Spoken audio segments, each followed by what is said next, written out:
the best way we possibly can. But it's like the team is so strong that it's like, I got a list of contacts in my phone that if I throw an event today, I could reach out to so many individuals that have pulled through for me. But that's because I pulled through for everybody, So if any and everybody needs me, whatever it's for, yo, Josh, listen, I'm having a small event. Can you come through and give out some free haircuts? That's cool with me. I'm cool with that, And I partner up with everyone because for me building relationships with individuals is so important because if I ever needed that person for whatever, I know I could depend on that person, and vice versa. If you was to reach out to me, bro, and it makes sense for me to take a trip out to San Diego, let's make it happen. I'll fly out tomorrow. You feel me? Let's make it happen. So I'll never understand why people get upset when somebody's doing good but also benefiting from it. Yeah, for sure. It makes no sense to me that, like, if you can help people feel better about themselves by, barbers aren't just barbers. Right. You cut hair, yes. Most of the transactions is cut hair, give money, you look good, you feel good, whatever. But you're also kind of like a therapist. You know what I mean? For sure. When you sitting there and a real good barber will take his time, a haircut lasts 45 to an hour, Sure. And throughout that time, you're conversating with the person. They're telling you their whole life story. Yeah. There's to the point where there's memes where it's like, you'll cheat on your girl, but you won't cheat on your barber. Stuff like that. So, and you build, like you said, you build those relationships. It's a give and take. Yeah. You build these relationships, but because you put the time in, you put the work in. You're not just, somebody's asking and you want something in return. There's that understanding between the two most of the time. You have your ones and twos, but what if you could go back in time and tell your 18-year-old self, look, this is what's gonna like. What tips would you give your younger self? Honestly, I wouldn't have. Honestly, I don't think I would have had my kids as early as I did. Because it's like right now, it's like me trying to juggle all of that, especially with everything I got going on, is extremely hard, My second baby mom, and it's crazy because I haven't spoken about this, but my second baby mom, I got full custody of my 3 children from my second baby mom because she's on drugs real heavy. And that's hard, it's hard raising 3 children and mommy's not in the picture. And it's like, once again, when we look back at when I was growing up, it was my dad that took care of me and my mom wasn't in my life. And it's like, it's a repeating cycle because it's like I'm taking care of my children, my 3 children, and their mom isn't in their life at all, But if I could go back to the old me, honestly, I would.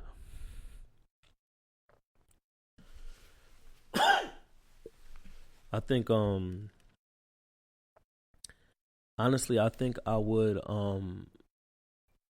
probably eliminate a lot of individuals that was around me because a lot of people that were around me didn't have all the right intentions. So you had a lot of individuals that was around me back then because they knew that I was reckless and they knew that I was riding regardless of if they were right or wrong. And a lot of them times I ended up in jail by myself for riding for these individuals that weren't even riding for me for real, So I would definitely just like, separate myself from certain individuals that really held me back, So yeah. So you said, separating yourself from individuals who so in the beginning of the podcast you said you want to, you were into some shit before, got criminal record, whatever.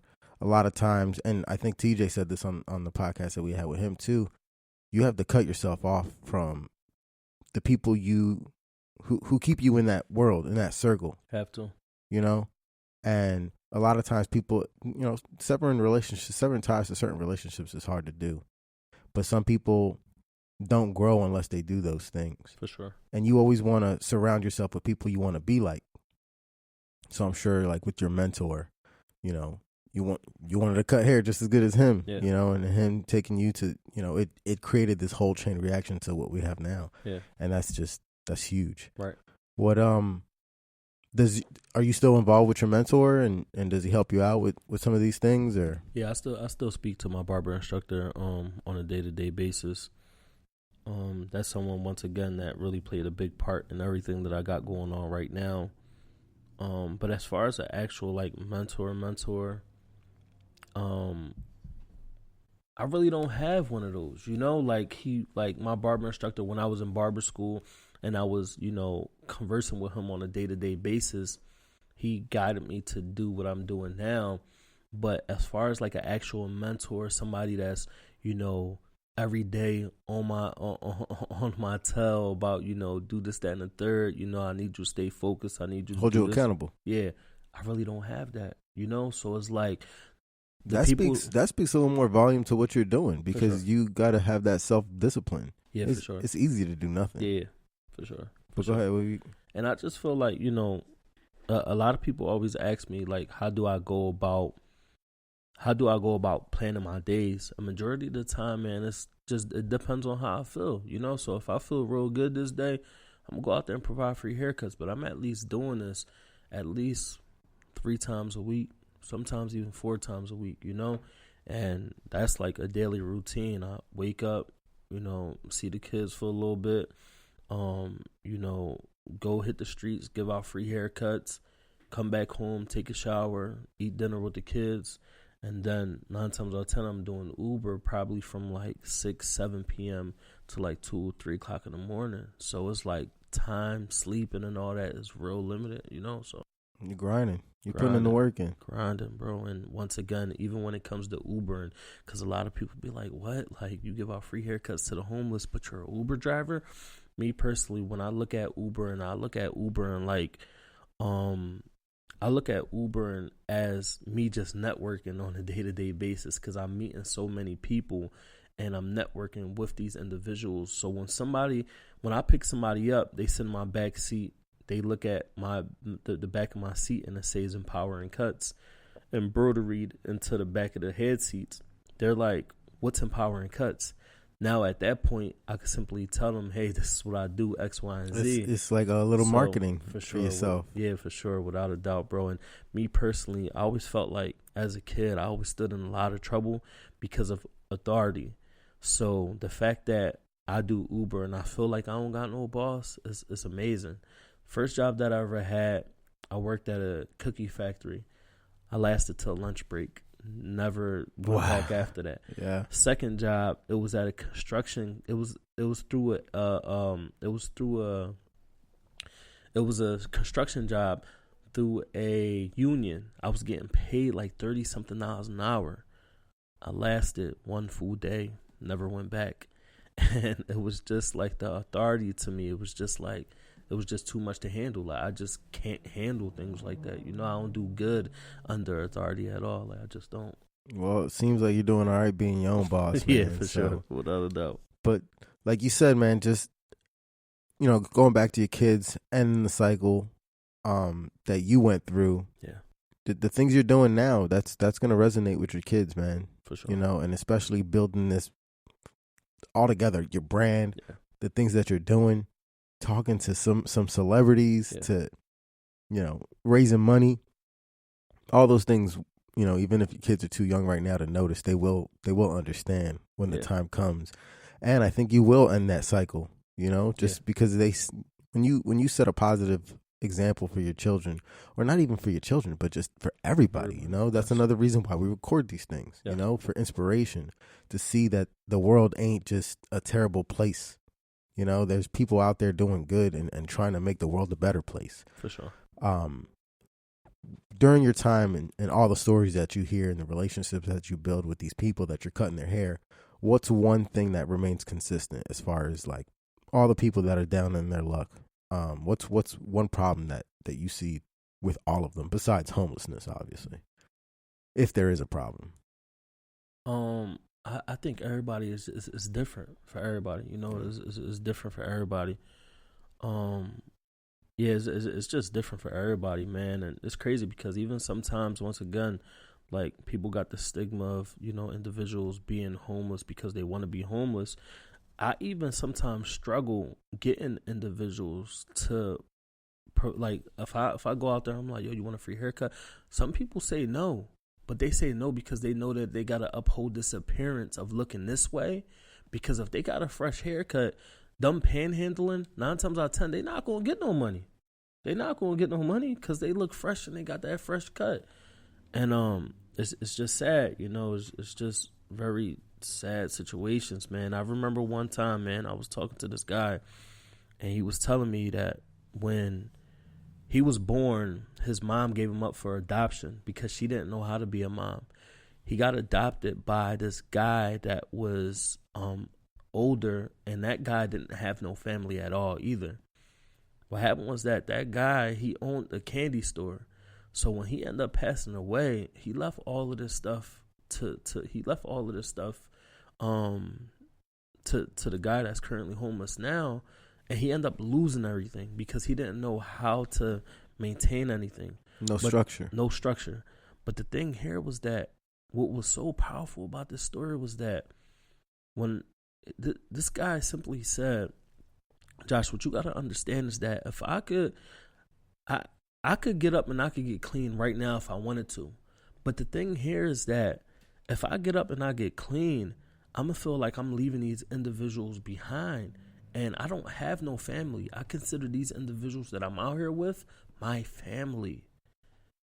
And I never really had that mindset of that until this. Because it's like when you go through certain things that you go through in life, you do it with individuals that you love and individuals that's rocking with you. And that's just like the homeless community, because it's like, they all down and out. So regardless of what the situation is, if it stems from a drug addiction, if I don't got it this day, then I know he got me this day. You feel me? Or whatever it is. So it's just like, yeah, man.